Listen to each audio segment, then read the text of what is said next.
votre Bible dans le premier livre de Timothée. Dans le premier livre de Timothée. 1 Timothée chapitre 3. 1 Timothée chapitre 3. Nous allons lire du verset 14 au verset 15. Nous lisons donc le verset 14. Nous commençons par le verset 13. Nous lisons du verset 13 au verset 15. Timothée chapitre 3, du verset 13 au verset 15. Nous lisons la parole de Dieu au nom de Jésus. Amen. Car ceux qui remplissent convenablement leur ministère s'acquièrent un rang honorable et une grande assurance dans la foi en Jésus-Christ. Je t'écris ces choses avec l'espérance d'aller bientôt vers toi.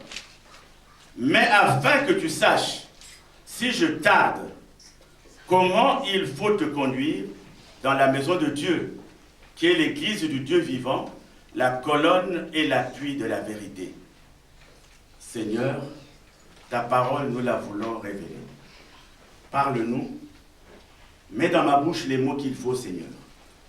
Tout ce qui est pensé de moi, Seigneur, qu'elle soit envoyée dans les lieux arides. Nous voulons t'écouter, rien que t'écouter. Nous brisons tout esprit de contradiction, tout esprit qui s'élève contre la parole de Dieu.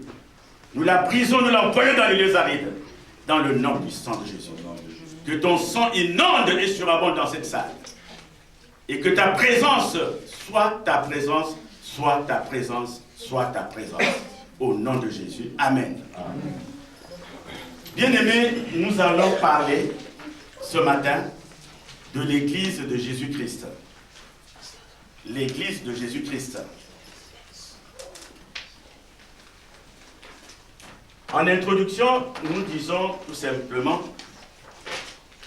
que l'Église se singularise, l'Église est mise à part par son aspect divin.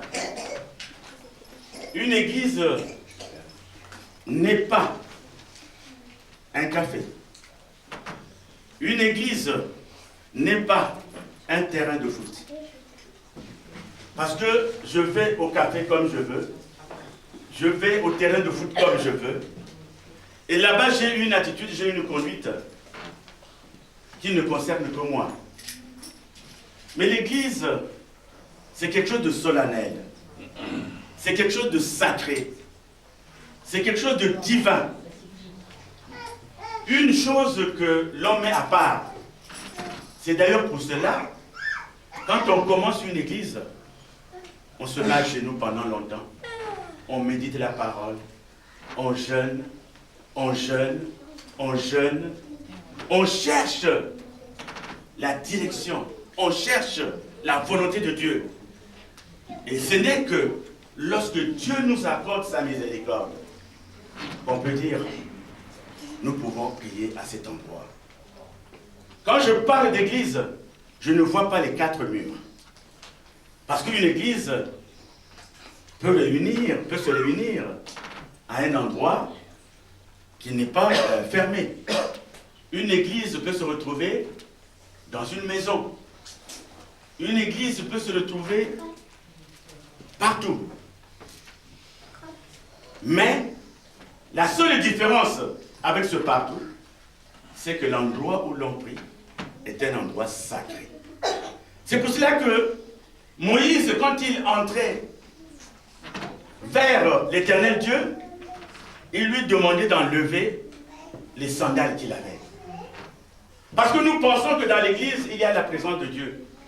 Parce que nous pensons que dans l'église, il y a quelque chose. Sinon, nous n'abandonnerions pas nos avantages. Parce qu'à cette heure-ci, il est 11 heures. Pour les gens qui sont abonnés à Hollywood, ils sont en train de regarder des films. Pour les gens qui sont abonnés à Beansport, ils sont en train de regarder le sport.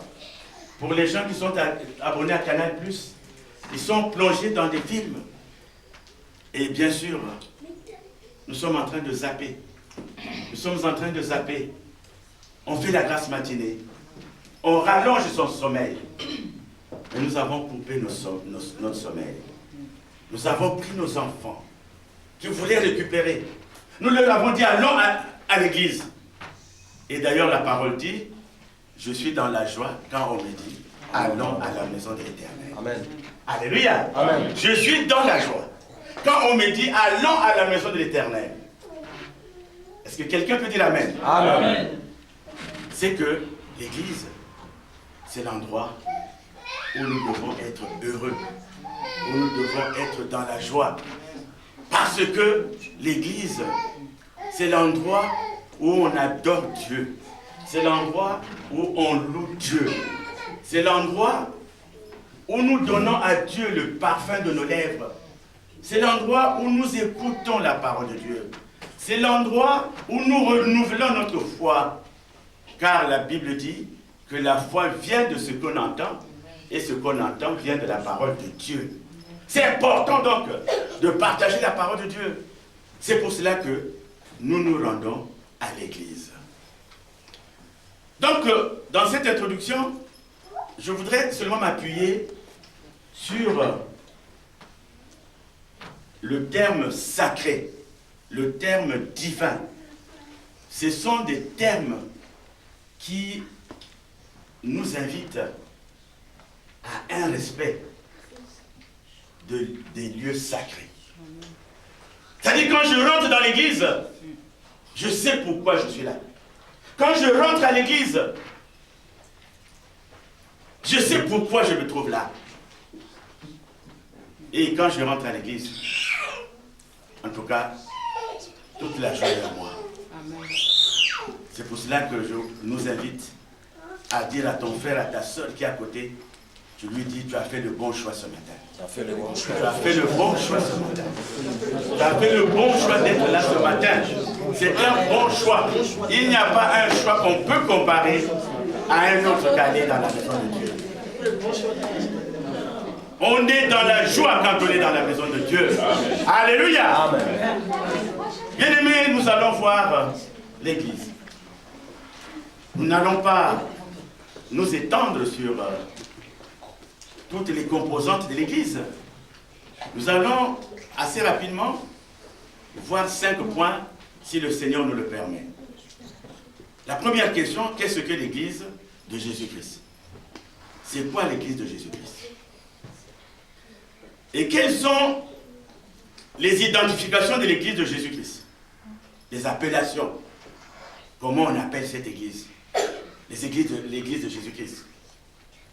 Le troisième point, nous allons voir qui sont les membres de l'église de Jésus-Christ. C'est quoi être membre de l'église de Jésus-Christ? Le quatrième point, nous allons voir le choix d'une église. S'il nous était demandé de choisir une église, quels sont les critères sur lesquels on se baserait pour choisir une église?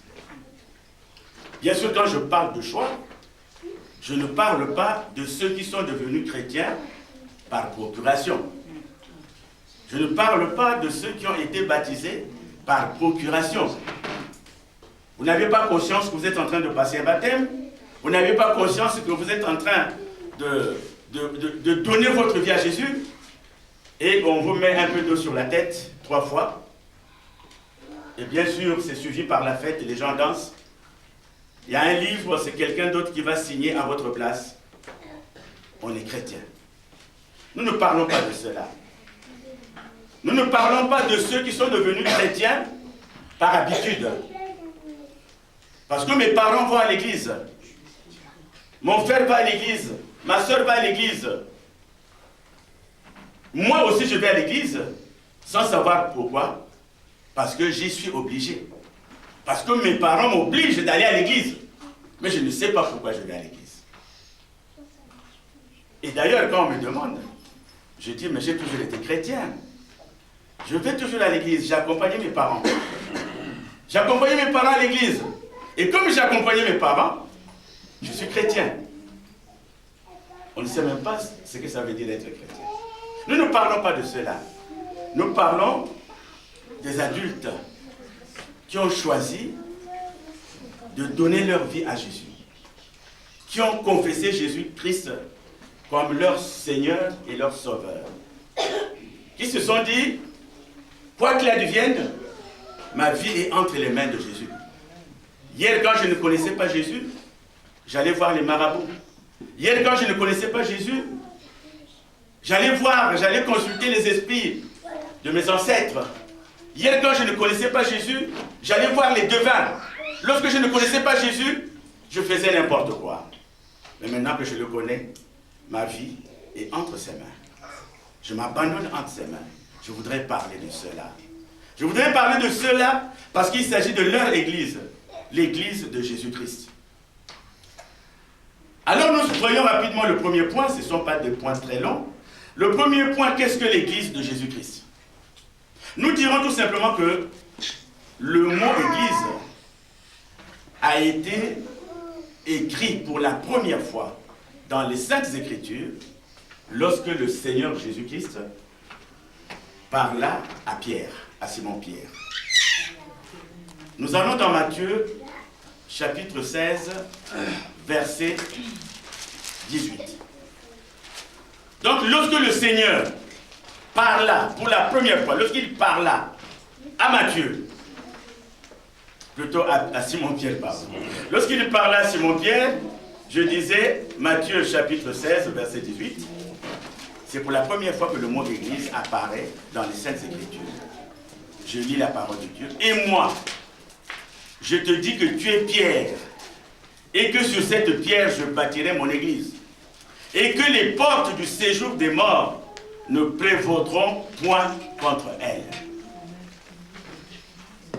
C'est-à-dire, personne ne peut détruire une église. Personne. Et ce qui vient d'être dit nous permet de faire trois observations. La première observation que nous voyons ici, c'est Jésus qui parle. Il dit que l'église lui appartient. Parce qu'il dit, et sur cette pierre je bâtirai mon église. Mon est un adjectif possessif. L'église appartient à Christ. L'église n'appartient pas à un homme. L'église n'appartient pas à une femme. L'église n'appartient pas à un groupe. L'église n'appartient pas à quelqu'un d'autre que Jésus-Christ. C'est pour cela qu'il dit mon église. En tout cas, il est propriétaire de son église. Et encore, il dit, les portes du séjour des morts ne prévaudront point contre elle. Aucune personne, si ce n'est par la volonté de Jésus-Christ, ne peut détruire l'église. Aucune. Aucune. Et là, je parle non seulement de notre église, mais je parle surtout de l'église universelle. Il y a des endroits, pour nous retrouver comme ça, c'est des risques. Il y a des endroits pour se retrouver entre chrétiens, parler de Jésus, c'est terrible. Et d'ailleurs, pour ceux qui lisent la parole de Dieu, quand ils vont dans Actes des Apôtres 9, à partir du verset 1, ils ont vu celui qui était là pour nuire à l'église, celui qui persécutait l'église, qui n'est autre que Saul et qui deviendra Paul. La Bible dit qu'il respirait encore de la menace contre les enfants de Dieu. Il y a des endroits où vous ne pouvez pas vous retrouver. Il y a des endroits pour parler de Jésus, pour exprimer sa foi, pour vivre de sa foi, pour louer sa foi. Il faut se cacher. Mais nous avons cette liberté. C'est un grand privilège, bien aimé. En plein jour, il est 11 heures passées de 28 minutes que je vois là-bas. Nous parlons à haute voix de Jésus-Christ. C'est un privilège. Mais les premiers chrétiens, ils ne pouvaient pas avoir l'avantage que nous avons aujourd'hui. C'est pour cela qu'il dit, c'est mon église. L'église lui appartient. L'église n'appartient pas à l'évangéliste. Elle n'appartient pas au pasteur. Elle n'appartient pas à l'apôtre. Elle n'appartient à personne d'autre qu'à Jésus-Christ. Amen. Ça, c'est la première notion que nous avons. La deuxième, elle est bâtie par Jésus-Christ. C'est Jésus-Christ qui bâtit son église. Aucune église ne verra le jour si elle n'a pas la bénédiction de Jésus-Christ. Beaucoup de gens ont commencé des églises. Il y a des églises qui se font et qui se défont. beaucoup de gens ont commencé des églises. En tout cas, l'église aurait duré 2 jours, l'église aurait duré 3 jours, l'église aurait duré peut-être 1 an. Mais au-delà, l'église se casse, comment on dit, la figure. Donc ce n'est pas quelqu'un d'autre qui peut dire c'est mon église. Mon église, non.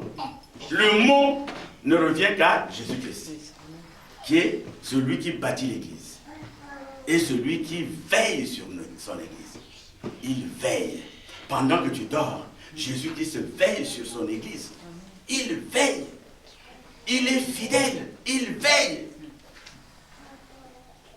Donc, après ces 3 observations, nous dirons tout simplement que le mot église vient de la traduction du grec, tout le monde le sait, ecclésia. Ça s'écrit E-2-K-L, E accent circonflexe, S-I-A, ecclésia. Ecclésia qui veut tout simplement dire appeler hors de. Une assemblée appelée hors de. Appelée hors. C'est-à-dire une assemblée qui est séparée d'eux. Une assemblée qui est en dehors d'eux. Ce qui veut dire que l'église est composée des personnes que le Seigneur Jésus appelle. Que le Seigneur Jésus met à part. Que le Seigneur Jésus met ensemble. Que le Seigneur Jésus sanctifie. L'église n'est pas dans le monde. L'église fait entité à part. Est-ce que quelqu'un peut dire Amen? Amen. L'église n'est pas dans le monde. Le monde, la Bible dit que nous sommes dans le monde, mais nous ne sommes plus de ce monde. Il y a plein de choses que nous voyons. À travers le monde, nous voyons plein de choses. On ne peut pas concevoir qu'un chrétien aujourd'hui puisse être surpris en flagrant délit. Il est en train de violer une fille de 2 ans. Ça, c'est le monde. On ne peut pas concevoir qu'un chrétien soit surpris en flagrant délit. Il est allé casser une bijouterie ou une banque. C'est impossible. Et c'est pour cela que moi j'ajoute souvent, on ne peut pas concevoir qu'un chrétien puisse prendre le train, il va à Paris sans payer son titre de transport. Amen. Que Dieu le bénisse. Je ne peux pas personnellement concevoir. Je ne peux pas concevoir qu'un chrétien se rende en grande surface et puisse sortir de là, surtout les mamans qui ont des petits enfants. Vous voyez l'enfant qui pleure, mais au fait en bas il y a un gigot. Il y a un gigot qui n'a pas payé et le pauvre petit est sur le froid. Et quand on arrive à la caisse, la caissière et les surveillants disent non, non, allez-y madame. Mais elle a oublié de vous donner le gâteau, le grand gigot qu'elle est partie avec. Ça je ne peux pas concevoir. Je ne peux pas concevoir qu'un chrétien ne soit pas fidèle à sa femme. Amen, amen. Je ne peux pas concevoir qu'un chrétien ne soit pas fidèle à sa femme. Amen, papa prêche. Je ne peux pas concevoir qu'une femme chrétienne ne soit pas fidèle à son mari. Amen. Amen. Amen, papa. Ce sont des choses qui sont élémentaires. Parce que nous sommes appelés à part. Amen. Nous ne faisons plus partie de ce monde. Nous ne sommes plus dans les bagarres du monde. Vous savez, les bagarres du monde, c'est... Je vois une belle femme, elle m'intéresse. Il y a des combines, il y a des combinaisons dans le monde. Mais nous avons quitté ces combinaisons-là. C'est pour cela que l'apôtre Paul disait que tout ce qu'il considérait comme des gains, aujourd'hui, quand il regarde cela, c'est comme de la boue. C'est ça le chrétien. Je ne peux pas concevoir qu'un chrétien puisse avoir dans son répertoire des chansons du monde. Amen. Oh Marie, je t'aime. Marie, je ne vis que pour toi. Marie, sans toi, que deviendrait... Mais c'est le monde. C'est le monde. Je ne peux pas concevoir qu'un chrétien puisse écouter la musique du monde. Parce que Dieu nous a sortis de ce monde. Nous ne sommes plus de ce monde. Et s'il y a problème, il faut demander à Dieu. C'est lui qui change nos cœurs. Amen. La Bible dit, je puis tout par celui qui me fortifie. Amen. Et celui qui nous fortifie, c'est Jésus-Christ. Donc l'église, c'est des gens que Christ appelle, des gens que Christ met à part, des gens que Christ sanctifie. Donc l'église est quelque chose de sanctifié. L'église est quelque chose de divin. Quand je vais à l'église, d'ailleurs me présenter au Seigneur, et je dis souvent, quand tu as un rendez-vous de travail, regarde combien de temps tu passes devant la glace. Tu te regardes encore. Surtout les mamans n'en parlons pas. Elle se réveille de très bon matin. Elle fait ses ablutions. Elle est devant la glace. Elle a un rendez-vous de travail. Elle met telle perruque, ça ne va pas. Elle met l'autre perruque, ça ne va pas. Elle se met je ne sais quoi là. Elle le met là. Non, elle enlève. Elle enlève. Elle va encore de l'autre côté. Elle met ceci. Elle prend tel parfum. Ça sent pas bon. Elle va prendre le parfum. Et quand elle va à l'entretien, quelle élégance. Vous la voyez marcher. Vous dites, oh ma soeur, tout ça pour un entretien? Mais quand on va à l'église, on prend le vêtement qu'on prend d'habitude. C'est une petite robe dansée, parce que si je ne fais pas ça, c'est là, non, je fais quand même. On n'a même pas le temps de se faire belle. On n'a même pas le temps de se faire beau. On ne peut pas mettre une cravate, pourquoi? Je mettrai la cravate pour l'entretien. On ne peut pas mettre un costume, pourquoi? Je mettrai le costume pour ma fête du monde.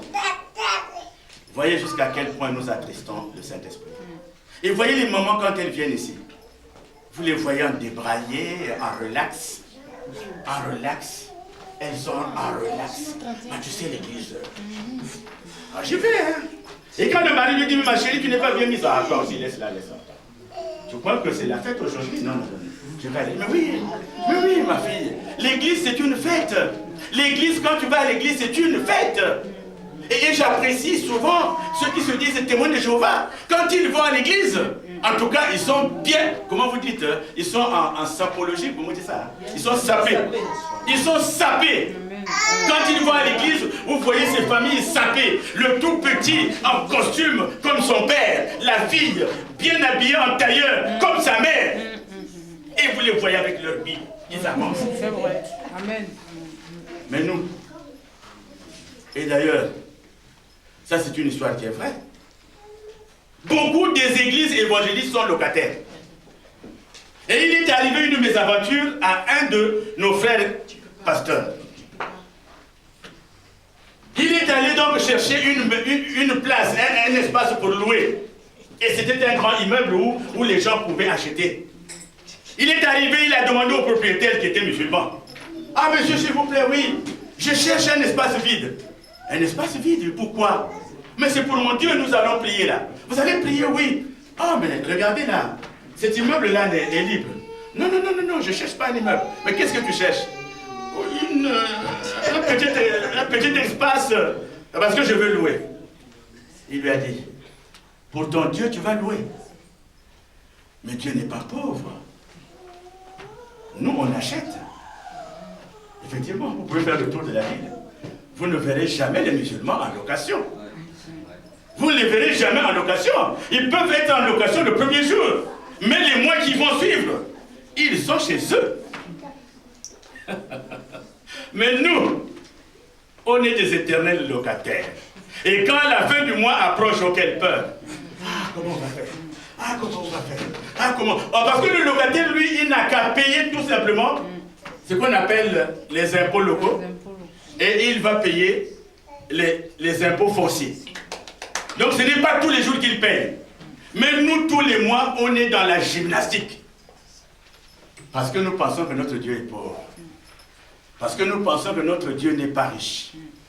Or que la parole nous dit, c'est lui qui est le pourvoyeur. Et si vous voyez Abraham, quand il prenait Isaac, il n'avait rien sur lui. Et Isaac lui demande, mais où me conduis-tu? Où tu m'amènes où, papa? Il dit, allons-y, on va faire une offrande à Dieu. Mais oui, mais où est l'offrande? Il lui a dit, Dieu pourvoira. Et quand ils arrivent à l'endroit où il fallait sacrifier Abraham, Dieu a pourvu. Il y a eu un bélier. Est-ce que quelqu'un peut dire amen? Amen. Donc, il ne s'agit pas de cette église-là. L'église de Jésus-Christ, c'est une église qui vit par la foi. La Bible nous rapporte une histoire merveilleuse. Des personnes qui avaient quelqu'un de malade.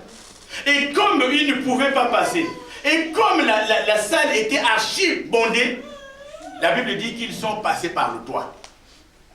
Ils sont passés par le toit avec le malade. Ce qu'on appelle une foi, vraiment, une foi qu'on ne peut pas expliquer. Une foi audacieuse. Nous, chrétiens, nous devons avoir une foi audacieuse. Il y a une fille qui m'a appelé dernièrement. Elle attend un CDI. Elle travaille, puis on lui dit il y a possibilité de CDI. Elle a eu ce qu'on appelle la foi audacieuse parce qu'elle est allée voir le patron pour lui dire j'ai entendu qu'il y a un CDI. Moi, je suis pour ce CDI. Ce qu'on appelle avoir la foi audacieuse. Si seulement tu y crois, cela s'accomplira. Amen. Église, amen. Amen. Alors, quelles sont les identifications de l'église de Jésus-Christ? Beaucoup de noms existent dans la Bible pour appeler l'église. L'église est le corps de Christ. Ceci, vous pouvez sûrement prendre la référence, c'est dans Éphésiens 1, versets 22 à 23. Éphésiens 1, versets 22 à 23. C'est le corps de Christ. Et quand vous allez dans 1 Corinthiens 12, versets 12 à 14, vous le lirez aussi. Tout comme vous pouvez le voir dans 1 Corinthiens 12, verset 37. Donc le corps de Christ. L'église, c'est le temple de Dieu. L'église est le temple de Dieu. Ceci, vous pouvez le voir dans Éphésiens 2, verset 21. L'église est la maison de Dieu. Éphésiens 2, verset 19. L'église, c'est surtout l'épouse, la femme de l'agneau. L'église, c'est l'épouse, la femme de l'agneau. Quand je disais à un de mes petits-enfants, tu sais, moi je suis l'épouse. Je suis l'épouse de l'agneau. Il m'a dit, mais papy, quoi, tu deviens homosexuel. Maintenant, je te fais marier par l'agneau. Je te fais marier par l'agneau. L'épouse, nous avons célébré des mariages ici. Nous disons toujours que l'épouse est soumise à son mari. Donc moi, vous et moi, en tant qu'épouse de l'agneau, et tant que la femme de l'agneau, nous sommes soumis à l'agneau. Ça, c'est Apocalypse 21, verset 8. Et l'église s'appelle aussi le royaume. Le royaume. Il peut être le royaume des cieux. Là, c'est Matthieu 16, 19. Il peut être le royaume de Dieu. Là, c'est Jean 3, 3. Et Acte 8, verset 12. L'église du Dieu vivant. L'église du Dieu vivant. Là, on le voit dans Timothée. Nous venons de le lire là, au verset 15. L'église du Dieu vivant. Donc, 3 Timothée, 1 Timothée chapitre 3, verset 15, on venait de le lire. L'église, c'est la colonne. La colonne est l'appui de la vérité. Je vais trop vite, je ne peux pas faire autrement. Si ça vous intéresse, je vous remettrai ça. Ou je pourrais le mettre sur Internet. Donc la colonne est l'appui de la vérité. L'église s'appelle aussi les disciples du Seigneur. Ça, nous le voyons dans Actes des Apôtres 9. Actes des Apôtres 9. Parce que celui qui était là, Paul, en tout cas, il avait encore, parce que la Bible dit, cependant Saul, respirant encore la menace et le meurtre contre les disciples du Seigneur. Donc, les disciples du Seigneur, c'est l'église. L'église, les disciples du Seigneur, c'est l'église. L'église s'appelle aussi l'assemblée des premiers-nés. On l'appelle aussi l'assemblée des premiers-nés. Ça, nous pouvons le voir aussi dans Hébreux 12, 23. L'église s'appelle aussi la ville sainte. La ville sainte qu'on appelle la Jérusalem. Donc aujourd'hui, quand nous parlons de Jérusalem, aujourd'hui quand nous bénissons Jérusalem, ce n'est pas Jérusalem en Israël. Mais Jérusalem, la nouvelle Israël, n'est pas la nouvelle Jérusalem, n'est pas Israël. Elle est dans notre cœur. Amen. C'est dans notre cœur. Donc lorsqu'un enfant de Dieu dit « Je suis dans la ville sainte, je suis dans la nouvelle Jérusalem », cela se trouve dans son cœur. Et l'église s'appelle aussi l'église des saints. L'église des saints. Parce que chaque chrétien est un saint. À chaque fois que je dis ce mot, ça ouvre polémique parce que il y a la grande Babylone qui pense que les saints ne sont que Matthieu, l'évangile selon Saint Matthieu, l'évangile selon Saint Marc, l'évangile selon Saint Luc, l'évangile selon Saint Jean. Mon frère, ma soeur, toi et moi, nous sommes des saints. L'église des saints, nous sommes des saints. C'est-à-dire, nous sommes par définition sanctifiés. Nous sommes par définition agréables à Jésus. Nous sommes des saints. Et l'église de Christ, nous l'avons peut-être déjà dit, et ça peut aussi être l'église selon là où il est installé. Si c'est une ville, on peut dire l'église de Sens. Si c'est une région, on peut dire l'église de Bourgogne. Ça aussi. Et l'église peut être aussi une église de maison. L'église de maison, ce sont des frères, des sœurs qui se retrouvent pour faire la même chose que nous faisons ici. Ils louent Dieu, ils l'adorent, ils font les offrandes, et ils écoutent la parole de Dieu. Mais ils ne sont pas dans un mur, dans 4 murs en dehors de la maison de quelqu'un. Ça aussi, c'est une église. Bien, je crois qu'on va y arriver. Alors, le troisième point, on va aller rapidement. Le troisième point, les membres de l'église de Jésus-Christ.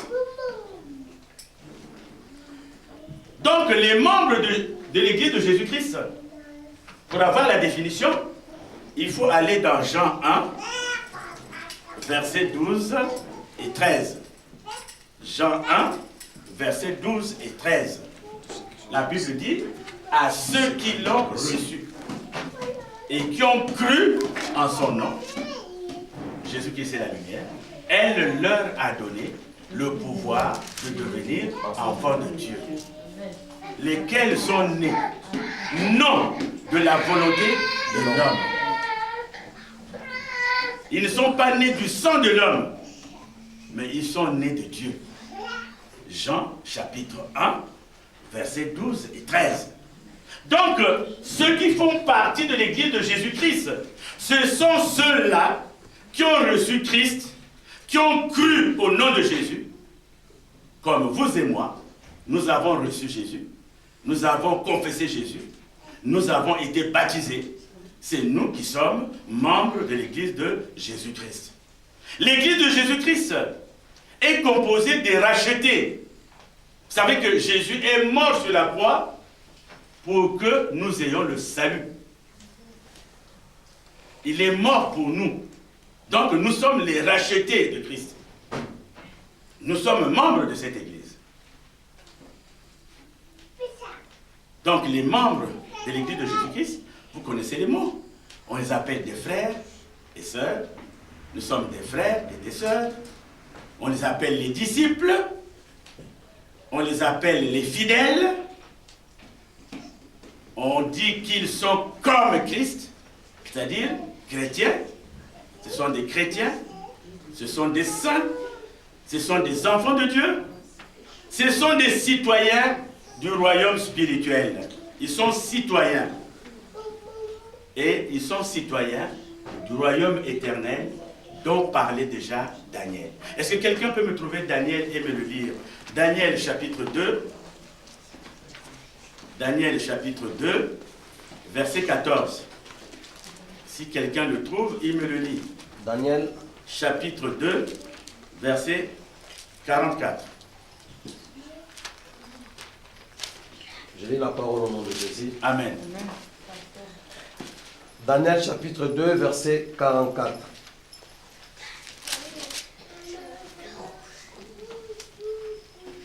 Dans le temps de ce roi, le Dieu des cieux suscitera un royaume qui ne sera jamais détruit et qui ne passera point sous la domination de notre peuple. Il brisera et anéantira tous ces royaumes-là, et lui-même subsistera éternellement. Amen. Donc c'est le royaume éternel. Daniel en parlait déjà. Donc nous sommes citoyens de ce royaume éternel. Aujourd'hui nous sommes des citoyens. Peu importe les nationalités que nous avons. Là ce sont les formalités du monde. Mais la véritable nationalité que nous avons, c'est celle qui fait de nous enfants de Dieu. C'est celle qui fait de nous citoyens du royaume éternel. Ça c'est la grande nationalité. Et cette nationalité est nécessaire. Alors, je vais rapidement passer à l'avant-dernier point. Le choix d'une église. En tout cas, nous dirons qu'aucune église n'est meilleure. Aucune église n'est meilleure. On ne peut pas dire que quelle église est meilleure. Et quand je parle d'église, il s'agit de ce qu'on appelle des doctrines. Mais je reviendrai. Si aujourd'hui nous disons nous sommes meilleurs que les autres, c'est une façon de nous contenter, de nous faire une certaine joie. Mais nous avons toujours des défaillances. Parce que l'église qui est sans tache, l'église qui est sans tache, c'est celle que nous attendons. C'est celle qui va franchir, en tout cas, le retour de Christ. Et beaucoup de gens pensent que Christ reviendra il viendra nous chercher quand on dit qu'il va nous enlever. Les gens pensent qu'ils vont nous prendre pour nous amener au ciel. Non, il va habiter là où nous sommes. Et il va régner là où nous sommes. Et nous allons régner avec lui. Et nous savons que ceux qui sont morts, ils dorment. Bien aimé, moi aussi j'étais dans l'ignorance. Je croyais que quand mon père était mort, il pouvait venir m'aider. Donc quand j'avais des difficultés, je l'ai invoqué. J'ai dit, ah papa, j'ai tel problème, si tu peux faire quelque chose. Ah papa, c'est du temps perdu. La vérité sur la mort est que quand tu meurs, tu dors. Et d'ailleurs, en réalité, celui qui est mort, il dort. Vous avez beau le bouger, mais il dort. Donc il dort jusqu'au retour de Christ. Ceux qui sont encore au stade, où ils vont acheter du vin, où ils vont acheter... Dans notre tradition, on achetait même des bananes. On achète des bananes, on va sur la tombe, on lui dit, bon, je n'ai rien à te laisser, je te laisse les bananes. Je te laisse les bananes. Il y en a même qui a amené du manioc aux esprits. Je n'ai rien, vraiment, je te laisse ce manioc-là, avec un peu de poisson salé. C'est du temps perdu. La vérité sur la mort est que quand on meurt, on dort.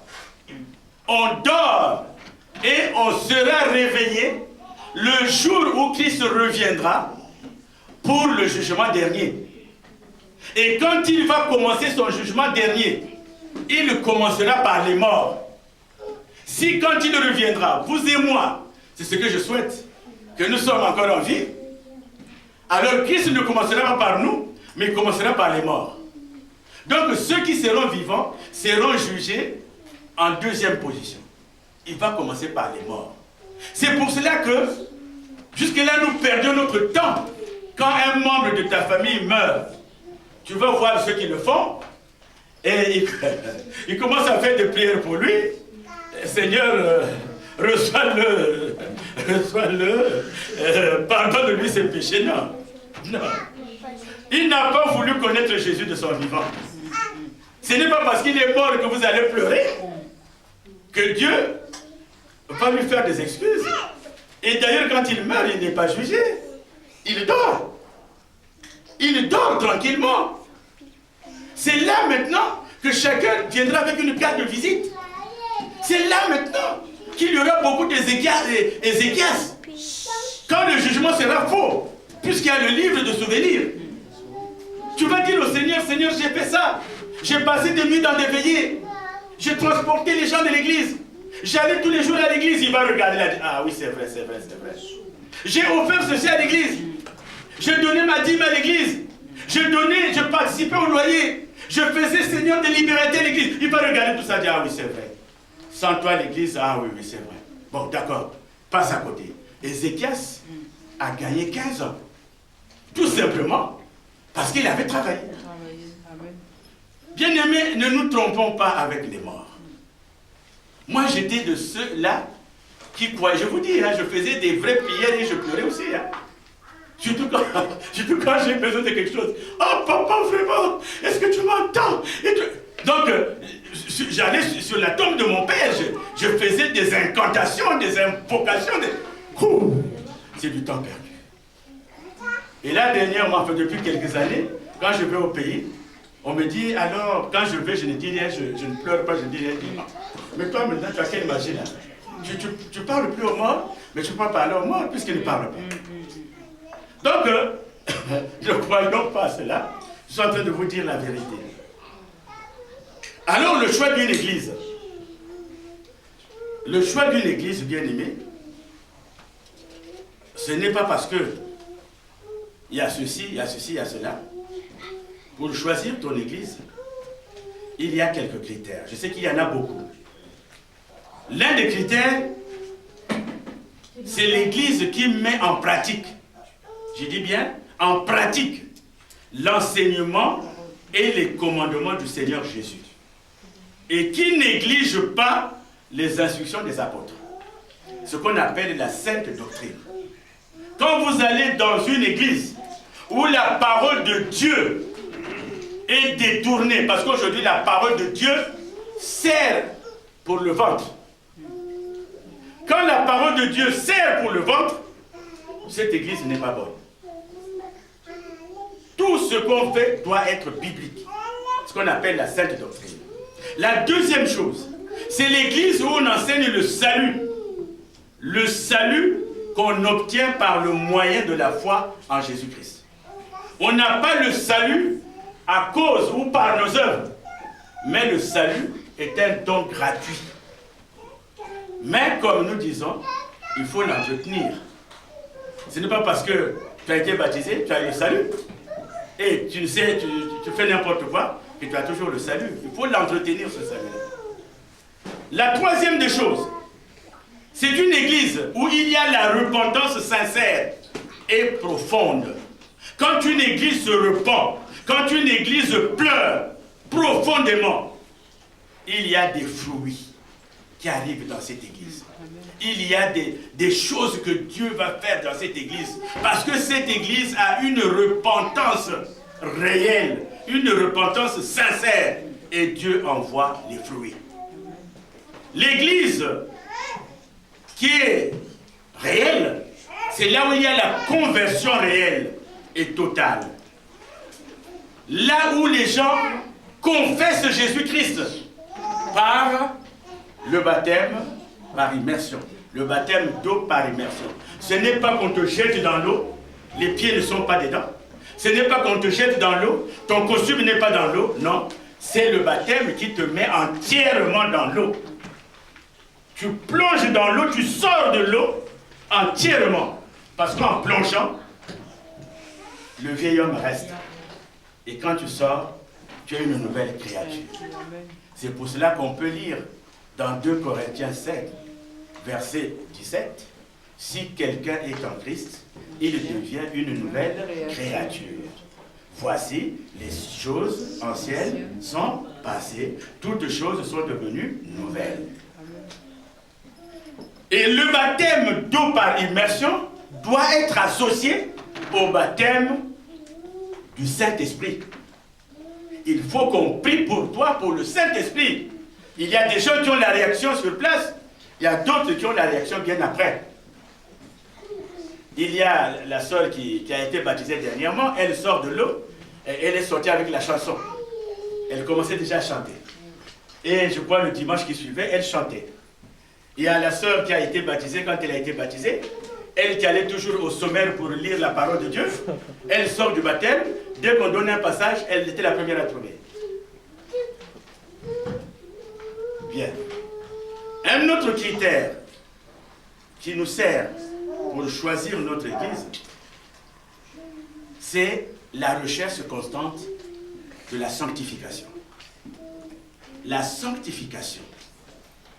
La Bible nous dit, dans le livre, je crois, de Hébreux, 12-14, recherchez la paix avec tout le monde et la sanctification sans laquelle personne ne verra le Seigneur.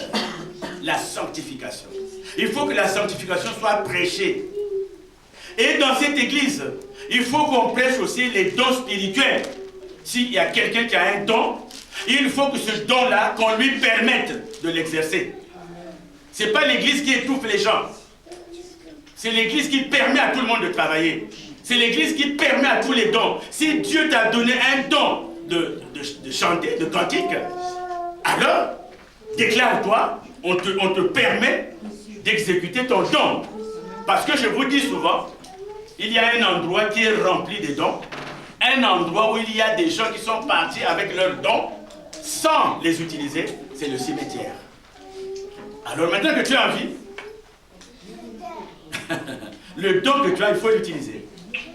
Il faut l'utiliser. L'église qui est assez bonne, je dis assez bonne, c'est l'église où il y a tous les ministères. Tous les ministères.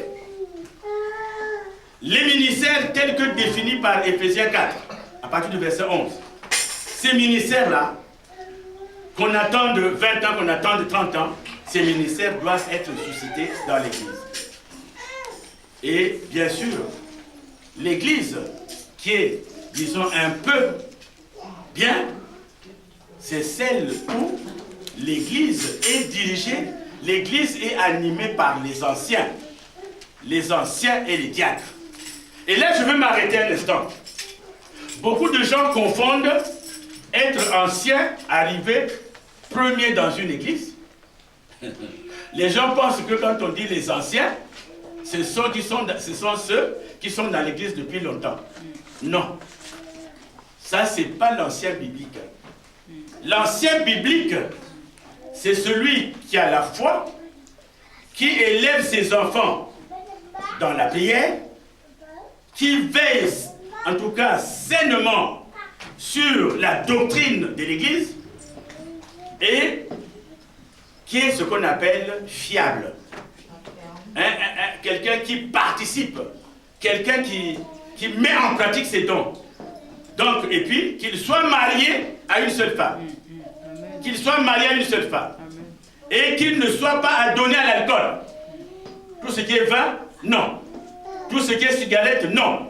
C'est ça qu'on appelle un ancien. Ce n'est pas par ordre d'arrivée. Parce que Jésus nous dit que les premiers seront les derniers et les derniers seront les premiers. Un ancien, d'abord être marié à une seule femme, élever ses enfants dans la prière, participer entièrement aux activités de l'Église, ne pas être accro à l'alcool, accro à la cigarette. Ce sont ces critères qui font un ancien. C'est ça l'ancien. Et l'Église qu'on peut accepter, donc c'est celle qui est dirigée par les anciens, parce que lorsque les conseils existent, le pasteur, les hommes de Dieu de l'Église, ils partent du conseil des anciens. Vous voyez? C'est-à-dire on les prend dans le conseil des anciens. Ce sont ces gens membres du conseil des anciens qui deviennent des pasteurs, qui deviennent des évangélistes, qui deviennent des prophètes. Mais lorsqu'on aura vu et démontré les dons qu'ils ont, bien sûr, il y a aussi les diacres. Les diacres.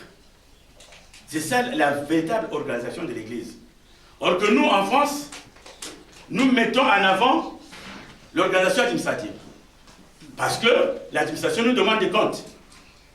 L'administration ne sait quoi faire d'apôtre de ci, de cela. Il a besoin, l'administration a besoin d'un président. Un président, un vice-président, des secrétaires, un trésorier, c'est tout.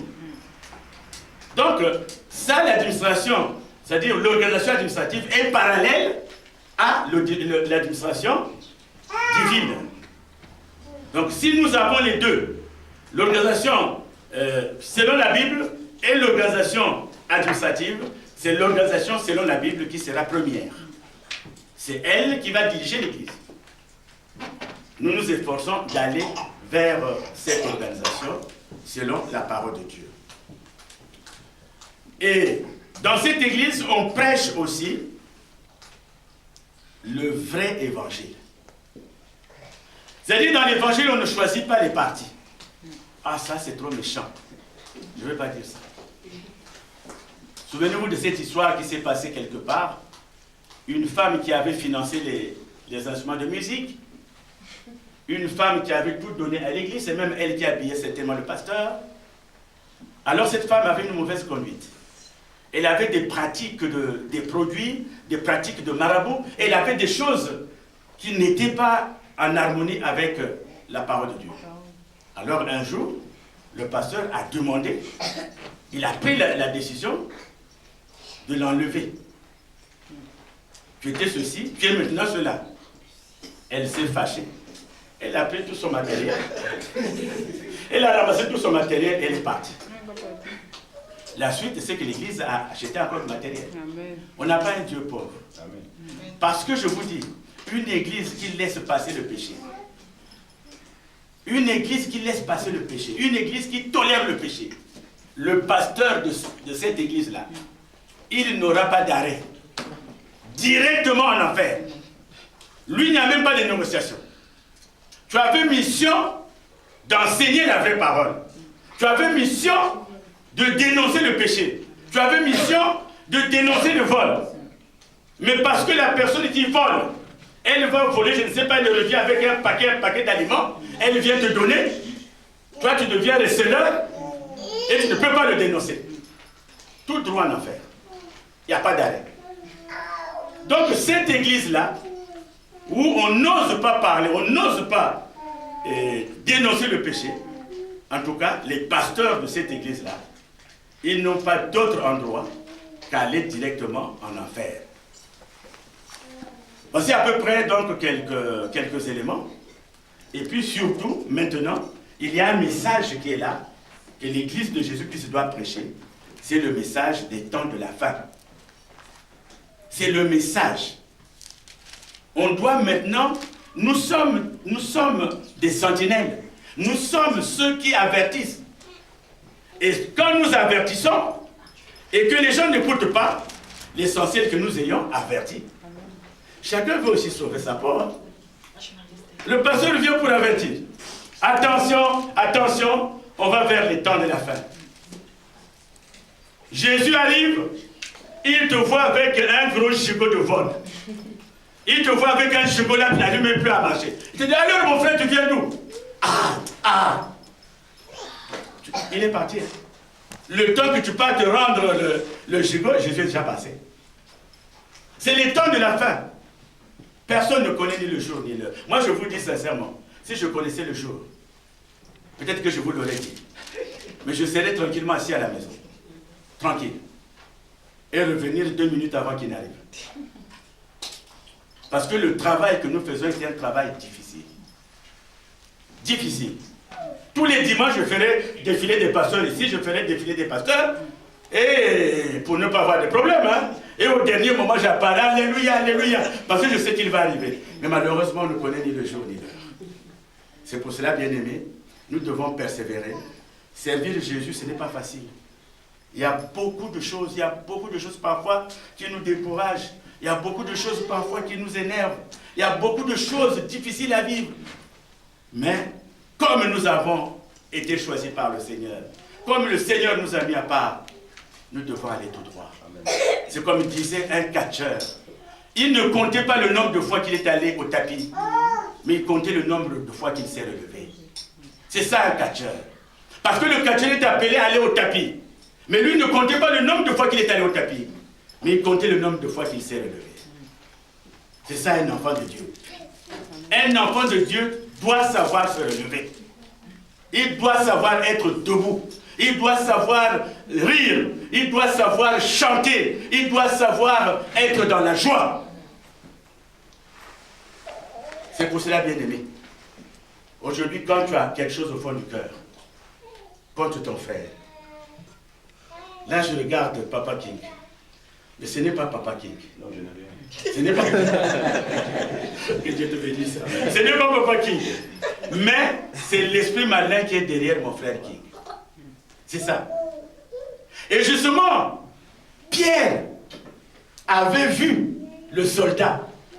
Quand Pierre a pris comment on appelle ça, l'épée, quand il a arraché l'oreille, il avait vu le soldat. Mais il n'avait pas vu ce qui était derrière le soldat. C'est là que Jésus dira, non, le combat n'est pas charnel. Il est spirituel. Et il a remis l'oreille. Lorsque nous comprendrons que mon frère qui me fait souffrir, mon frère qui n'est pas d'accord avec moi, mon frère, quand nous comprendrons que ce frère est dans un état qu'il ne contrôle pas, c'est l'esprit malin, parce que le malin n'aime pas là où il y a la joie. Le malin n'aime pas, même dans une famille, quand le mari et la femme ne s'entendent plus, quand le mari et la femme ont des problèmes, c'est là que Satan s'introduit, pour qu'on accuse l'autre. Eh oui! Et il va te conduire, toi qui ne buvais pas,